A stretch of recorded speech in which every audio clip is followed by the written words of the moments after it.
Hej Frank, vi er Alberte, Laura, Tobias og mig, Rasmus. Og vi har fået opgave 1028, og opgavebeskrivelsen lyder således. En population af gærceller vokser efter modellen N af T er lig med 659 divideret med 1 plus 66 gange E i minus 0,54 gange T. Hvor N af T betegner antallet af gærceller per kubikcentimeter,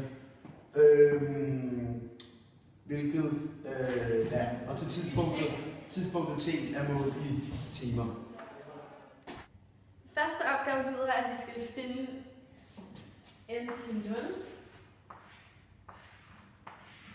Det gør vi ved at sætte 0 ind på t's plads. Så vi skriver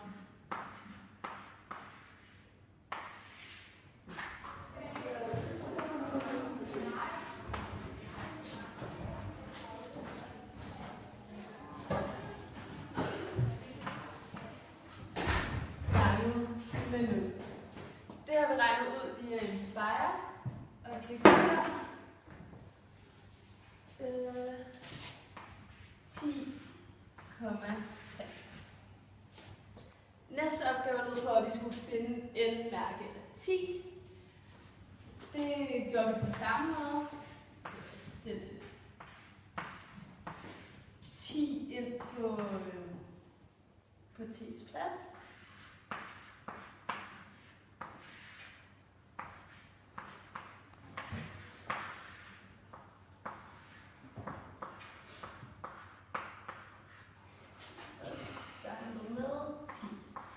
Det har vi også regnet ud via en spejr, og det bliver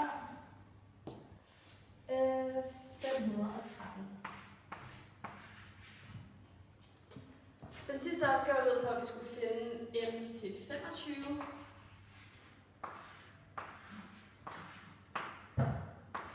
Og det gør vi på samme måde ved at sætte 25 ind på t's plads.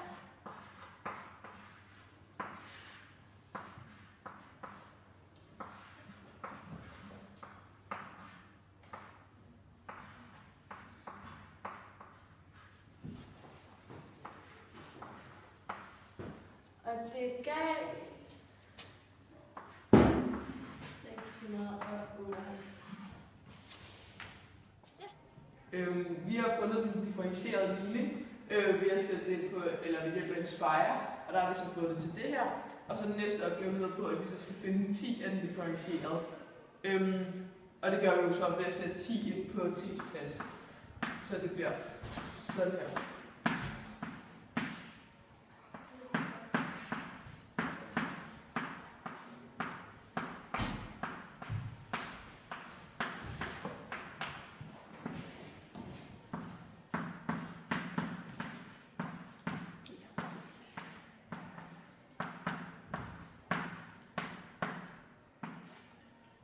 Og det har vi så fået til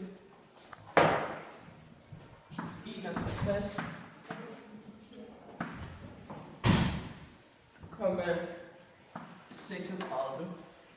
Og så skulle vi gøre det samme med n-mærke til 25. Og det, det fik vi så til 0,03. Og de her resultater fortæller, at n-mærke 10, at efter 10 timer, der vokser gærcellerne med 61,36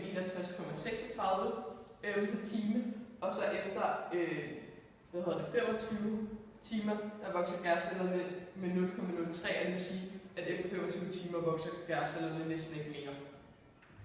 Så 659 er det højeste antal af gærceller.